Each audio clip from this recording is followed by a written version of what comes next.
Alright guys, I'm here with my cousin Eugene NYC. That's his Instagram handle. Judo Shintaro NYC is my Instagram handle. Find us, follow us. There's a picture of Eugene with a goat. It's adorable. Go find that. Don't take that down. It's the best picture. I might have to now. Alright, question I get a lot. No Gi Judo.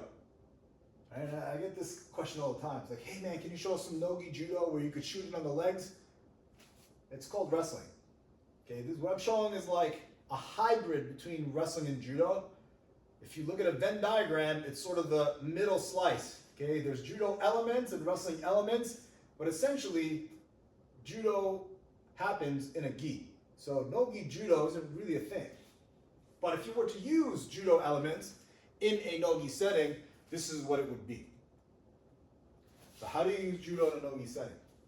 Okay, there's no gripping, right? There's no purchase here. I can't really, nothing to grab here. And if I can reach out and grab the sleeve, oh, it's the same thing as grabbing the sleeve or the wrist, the same thing.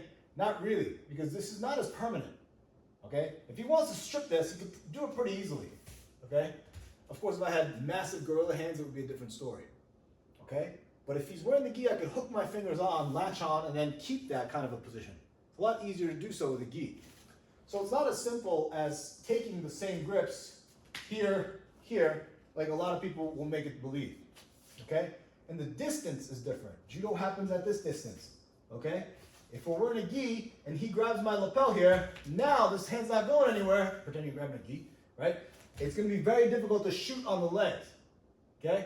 If it's just a simple post on the chest, okay, it's very easy for me to address that and go in. So it's a very different game. So someone else might argue, okay, how about if I have this underhook? And yes, that's a solution. Okay, he goes for the overhook. And now we're in this hip-to-hip position. This is very, very much judo-esque. Okay, look, I can pull him forward, go kauchi, grab a leg. Okay, pull his head down, right, attack certain things, go uchilada from here. There's a lot of things that I can do.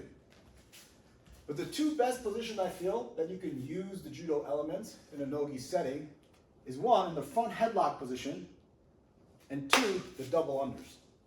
Okay? The way I set up the double unders is usually I take a double leg takedown from a little bit farther away. Okay?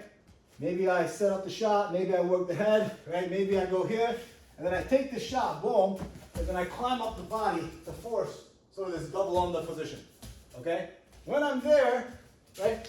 Now look, I could use my kosoto situation here, okay? Or I could use my ouchi turn throw, okay? I could work those things because I'm much closer to my opponent. Okay, so that proximity and that body lock situation is very, very important. Another thing you may do is if you take this shot and my opponent changes his levels here, okay, I could force a front headlock, and if I connect my hands, this is another great time to use a lot of judo. Okay? One of my favorite things I used to do when I used to wrestle back in this day when I was a little bit younger was to hike up the head into my armpit here and then attack Osoto Gari here. Okay? Very, very powerful way to apply some of the judo in a very surprising way.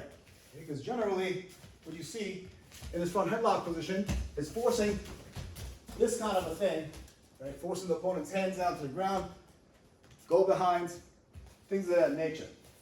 So people are very reluctant to go down. They're posturing up, hike the head up, going for Ochi, Osoto, Harai.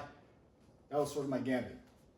All right, so those are two ways that you can try to do judo in a no-gi setting. If you want to see more, please comment on the video, ask questions, and maybe I'll do a little bit more. Right? Let's take it. I don't know if that was that good. What do you think?